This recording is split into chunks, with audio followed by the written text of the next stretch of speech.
Irene has asked me to come up to talking about the use of the halls and the churches, our parish-owned property, by outside third persons or outside third-person property organizations, okay? To start with, let's first of all understand our own policy. We have a $5 million comprehensive general liability policy which covers our legal liability if we are responsible for the injury sustained by any individual or damage to third-party property. Anybody coming onto our parish property, and if they're injured, has the legal right to sue the parish corporation. Now the question is, are we responsible for those injuries? Yes or no? It's only the investigation of the claim that we find out.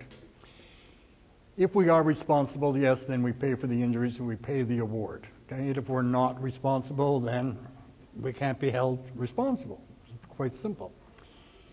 In any case, our insurance policy defends us and pays for our defense costs. We do not, therefore, have to go and hire a lawyer.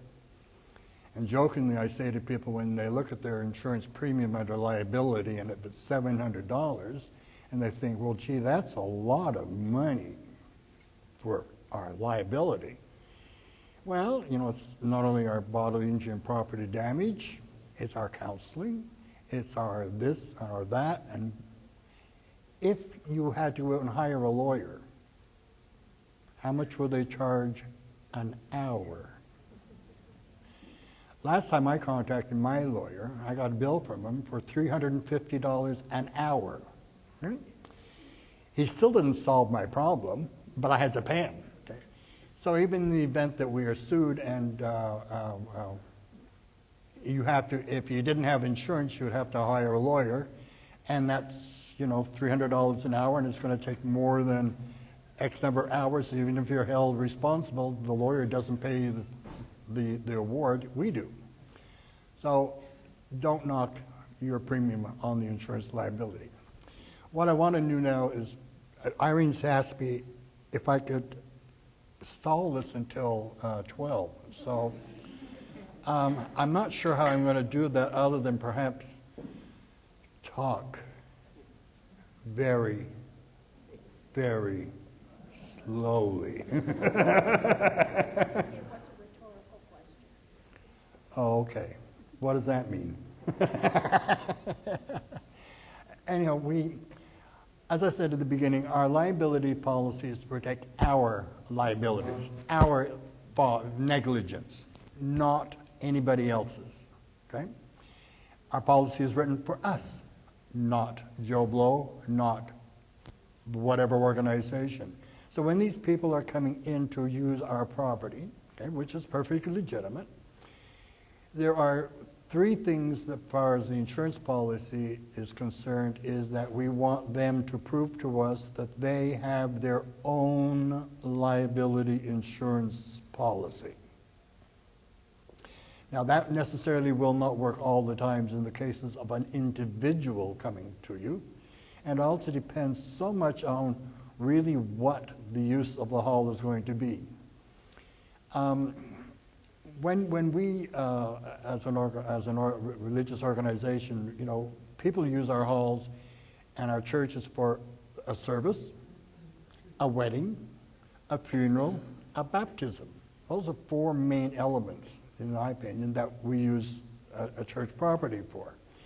You do not ask these people for certificates of insurance or evidence of liability. Okay, it's part of the function of the parish corporation.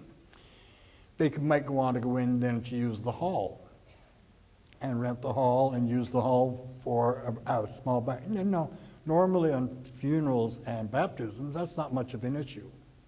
When you get to a wedding, it might be, and I say might be because that's where they're going to perhaps request, can we serve liquor?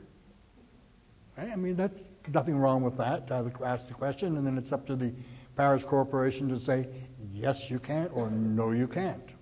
Okay? And I know in Nova Scotia there are some parishes that say, yes, no problem. Other ones, no, absolutely not. But it's not a diocese regulation or decision. So if you're going to rent it out to a party that's going to use the hall for a wedding reception, or going to serve liquor, you yourself should never be involved in first hand in dealing with that liquor situation. In other words, I'm saying nobody from the parish should volunteer to go out and be the bartender for a fee, which they can then hand over to the parish. You're linking it all together, okay? If, on the other hand, and I know in Nova Scotia they do this sometimes, they have wine tasting fundraisers. Well, there's nothing wrong with that either, and there's absolutely nothing under our insurance policy to disallow that activity, okay? And as I say to them, well, if you're going to do that, make sure the liquor permit is obtained in the name of the parish corporation, not the individual. Because if the individual does it, then he or she becomes legally liable for what is known as host liquor law liability. As you know, if you go to a hotel or a bar, you can, and if you imbibe too much, the bartender does have the right to say to you, you can't have any more. And that's practicing good risk management on the bar, behalf of the bar, because if that driver leaves intoxicated and injures somebody or kills somebody, the person's family can sue the driver, but they can also sue the bar owner as well, okay? And that's what is known as host liquor law liability. And you thought this is just about insurance, okay? So when you, and again, there's nothing wrong with utilizing the hall spaces for income to the tenants. When you do this, basically what you're doing is the parish corporation is becoming the landlord, pure and simple, and the person you're leasing the property is the tenant. It's very easy to understand, a landlord and tenant, okay? So we want them, if they're going to be on our property, to prove to us that they have their own liability insurance, so that if they are sued, they have their policy enforced to protect them. Okay? The second thing is we want them to name the parish corporation as an additional insured under that policy. And we normally require that they have a minimum limit of $1 million. You ask, why would you do something like that? The thing is that any liability policy excludes property in their care, custody, and control. So just imagine this for a second. Suppose we were not sitting here in this church hall building, but we were in a hotel, in a conference room. This area is now in our care, custody, and control. The remaining building is not in our care, custody, and control. So if we were to, for some reason, set a fire in here, okay, our $5 million liability policy would exclude the damage to this area, but cover the damage elsewhere. So we have what is known as tenant's legal liability to buy off the exclusion under the policy to cover the area that we're occupying. So now when you have a tenant come in, and whether they're renting the whole building or they're renting just a room or a couple of rooms or a small section, means that area that they're renting is in their care, custody, and control. And their liability policy excludes it, damage to it, caused by them, okay? What we always want to do is make sure they have those two coverages so that if they do cause damage, our insurance program pays for it, our damages, but now we have the legal right to, our insurance company has the legal right to subrogate against them. And one of the key things is, well, do they have insurance that our insurer can sue them for? And if they don't, the loss stays with us and stays under the program. But if we can recover it. We had a parish that had unfortunate situation of a vehicle in a high-speed chase turning around the corner and ramming into the building. And I think the damages to the building were something like $35,000 or $45,000. Our insurance company paid for the damages, but then sued the RCMP. And recovered the loss. So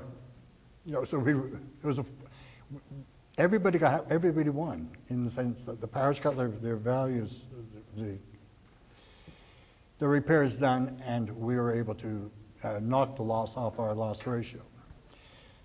The reason why we want to have the parish name added as an additional named insured is that if that tenant does something, causes injury to an individual that's attending whatever their session is, sues the tenant, but then also, because they're on our property, sues us, we want the tenant's policy to step in to respond to pay our defense costs until such time is proven that no, the tenant was not responsible or negligent for those injuries, it's the parish corporation. We're not transferring our liability or our negligence, we're transferring initially the defense costs. Because we're saying, why should we or our insurer bear the cost of defending us just because this tenant did something, caused somebody to be injured, and we now happen to be sued? There's the old philosophy, when in doubt, sue everybody in sight.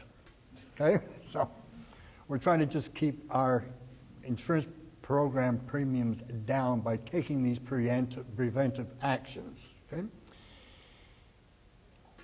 When we ask, first of all, we usually ask that when this if a situation takes place, you get from the tenant a certificate of insurance, itemizing these points. Okay, and I'm more than happy to, when you get it, to send me a copy that I can quickly review. It's only a one-pager normally, and look at it and go, okay, they've done this and this. Oh, they have not added the parish corporation as an additional insured. Go back to them and tell them we want them to do that. And I'm doing that for your benefit, okay? I don't think it's going to work out until 12. Does anybody have any questions? I'm sorry, I'm not having a good day here. Yeah. Yeah. We let Sparks groups use our church hall. I presume they're covered under some national policy. Why was Sparks? That's girls. Yeah, girl guides age 6 to 7, I think. I mean, I can't go to the individual little group and say, I need to see your policy. No. And I doubt they would add each church onto the general policy. So are we okay in a situation like that? When it comes to the Boys, Scouts, and Girl Guides, they're such an animal unto themselves that I don't think they have a clue really what they've got or what they should have and what they don't have. I mean, I say that because I got in an inventory kit from a parish in Nova Scotia, and they listed all this scout equipment to be insured. And I went, why are we insuring the Boy Scouts equipment under our policy? Just it makes like having any other tenant come in and you're going to insure your property. No, we don't do that. And I've asked this question several times in just several different directions. People that I know in the Boy Scouts, and I cannot get a comprehensive reply. Everybody goes, I don't know. Maybe I should look into it. Something you were talking about earlier, to do nothing routine. Yes. St. James Mountain, we have a Girl Guides group uses our hall, and they do provide a document that proves that they are covered. Yeah, I'm sure they do. If you ask, I'm sure they've got it. I mean, it is certainly, I know that the Boy Scouts, it's a national organization. The national policy covers their liability, but I don't think it addresses any property any Boy Scout troop owns, any buildings or whatever. If you have a person that's handicapped and they have a motorized wheelchair and they're in the hall or in the church and they accidentally break somebody's leg by running over it, who's responsible? I don't think he'd be responsible. The parish corporation is responsible for the inability of the wheelchair operator to operate his vehicle. But you've allowed that person to come in the church That's fine, with... but if you didn't, I think it would be called discrimination. The rules state that if you own an electric wheelchair, you have to get insurance, as you do for a car.